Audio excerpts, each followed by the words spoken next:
Hello and welcome to another episode on the Edge of Us. Today we're going to be talking about the edge of marriage. Um, this time we're going to zone in on the men.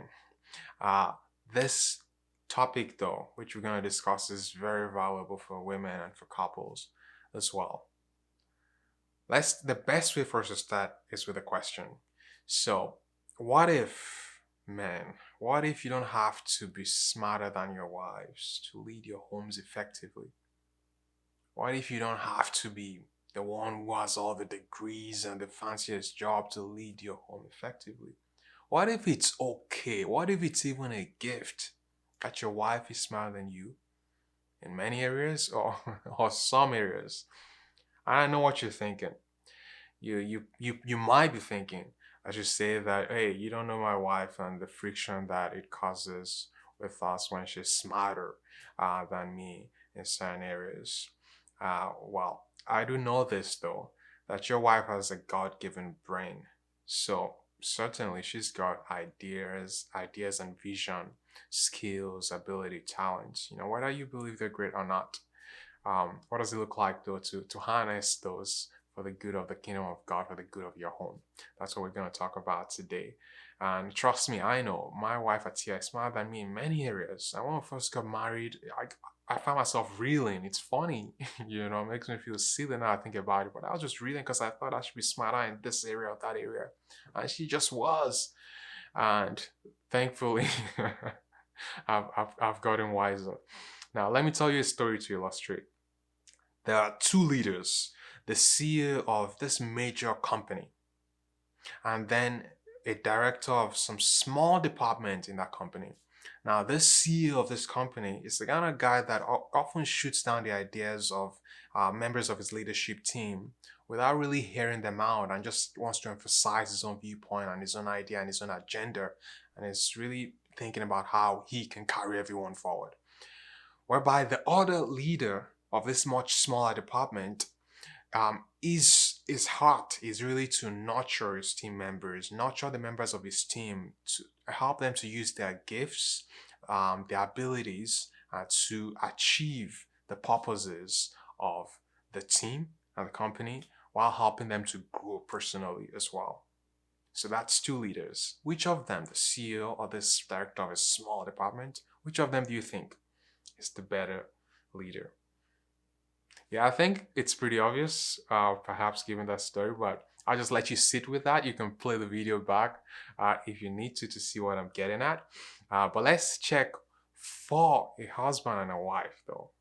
What does the Bible tell us about our relationship that bears in terms of leadership at home?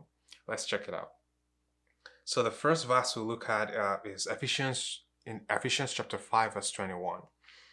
And I'm paraphrasing here. Ephesians chapter 5 verse 21. What I say, I'm paraphrasing. Wives and husbands are to submit to each other in honor of Jesus, who died for both of them. And then the second one is Ephesians 5:23. The husband leads his wife like Jesus leads the church in selfless love and sacrifice, laying down your life as much as you can do so for your wife, like Jesus did for the church. And then the third verse is in Matthew chapter 20, verse 25. To lead as a Jesus follower, the message of Matthew 20:25, to lead as a Jesus follower is to be a servant. Not a leader flaunting and capitalizing on authority, but a servant who comes in to help, like Jesus came in to help. Thanks to the Bible and thanks to the church, I came to realize in my life, in my marriage, that I'm not called to be Mr. Fix-It in my marriage or the local brain of my home address. I'm called to be a servant leader. And a servant leader nurtures the gifts, the abilities of the team members for the good of the team and their mission. A servant leader even sees the weaknesses and helps his team members to overcome those weaknesses. Men, your family is a team on God's team working for the purposes of God. And you are called to be servant leaders, leading your wife in selfless love and sacrifice like Jesus leads the church. That being said, then, it suffices to say that men, you really don't have to be smarter than your wives in many areas, all areas of the particular areas you want to be smarter to lead your home effectively. You don't need all the fancy degrees or to be the one who has the fanciest certificate.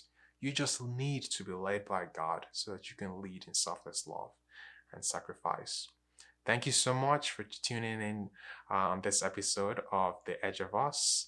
Like we usually say, at the edge of our abilities, at the edge of our wisdom, that is where life begins. Because there, we get to encounter and partake in the power, the victory, and the awesomeness of God.